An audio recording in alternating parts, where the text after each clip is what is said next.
Excellences, messieurs les ambassadeurs, distingués invités, mesdames et messieurs, voici 21 ans qu'a eu lieu au Rwanda le génocide des Tutsis et des massacres politiques de grande ampleur qui ont fait 1 million de victimes en à peine 3 mois, d'avril à juillet 1994.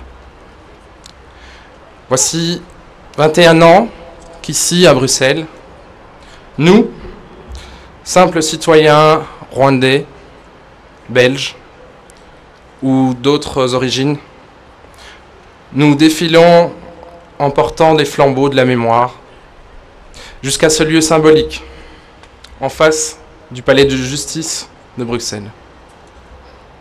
21 ans qu'un peu partout dans le monde, des hommages sont rendus aux victimes de ce dernier génocide du XXe siècle, dont l'ampleur n'a eu d'égal que sa vitesse d'exécution. Cette entreprise d'extermination de tout un peuple concerne non seulement les Rwandais eux-mêmes, mais l'humanité tout entière. 21 ans, c'est à la fois court au regard de l'histoire et très récent pour ceux qui ont vécu ces événements tragiques, qui portent encore dans leur chair et dans leur âme les blessures directes de cette barbarie, ou qui ont subi la perte d'êtres chers. 21 ans, c'est en même temps une longue période.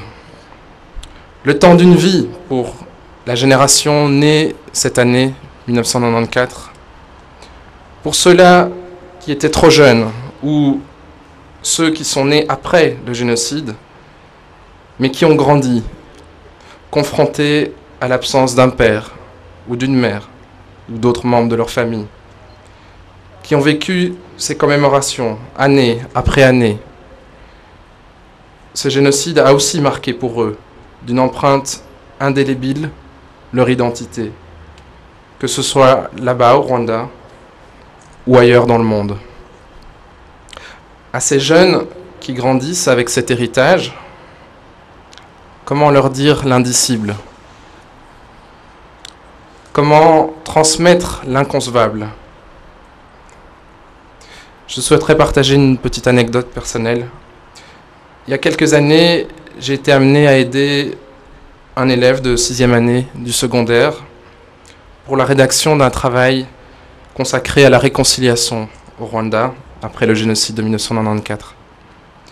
Cet élève, d'origine rwandaise, avait été perturbé par la lecture d'un ouvrage qui prétendait révéler la véritable histoire des génocides, au pluriel dans le titre, et dont l'auteur, qui n'avait jamais mis les pieds au Rwanda, livrait une interprétation toute personnelle des événements et se laissait aller à une explication historique et même une quasi-justification de ce qui s'était passé.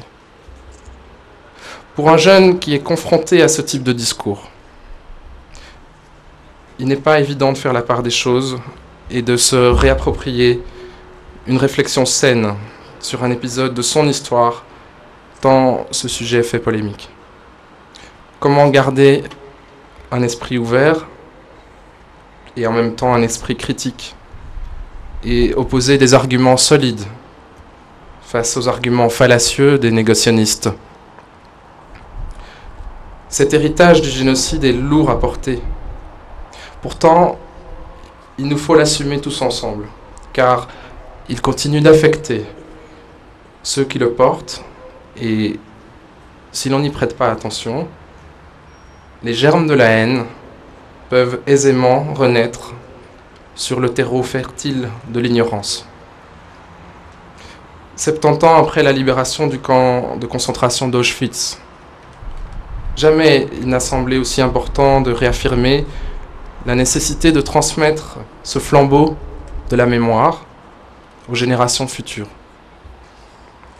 Face au retour des idéologies de la haine, face à la banalisation de discours relativistes ou même ouvertement négationnistes, Il est de notre devoir d'accompagner ces nouvelles générations à ne pas reproduire les mêmes erreurs et à briser les spirales de la violence qui conduisent au pire. 2015 marque aussi l'année du centenaire du génocide arménien. Chaque année, les Arméniens continuent encore de rendre compte de la réalité du génocide, là où elle n'est pas toujours reconnue, et de ses conséquences sur leurs descendants. Puissions-nous leur rendre hommage au peuple arménien qui a subi presque un siècle plus tôt le même processus d'extermination. Toutefois, au Rwanda, au cours de ces 21 dernières années, de nombreux changements positifs ont aussi eu lieu. Une cohabitation entre Rwandais est désormais possible. Là-bas, comme ici, la reconstruction du Rwanda se déroule au quotidien, sous nos yeux, et une nouvelle génération a su garder le cap et rester unie, debout dans la dignité, face aux tentatives de réécriture de l'histoire et de division de notre société. Il appartient désormais à cette génération de garder vive la flamme du souvenir pour ne rien perdre de ce qui fait désormais partie de nous. Mais il nous appartient à nous de leur transmettre ce devoir de mémoire et de leur laisser poursuivre la voie du vivre ensemble, de garder la tête haute, de continuer à s'indigner face aux injustices de ce monde qui ont lieu partout, encore récemment au Kenya,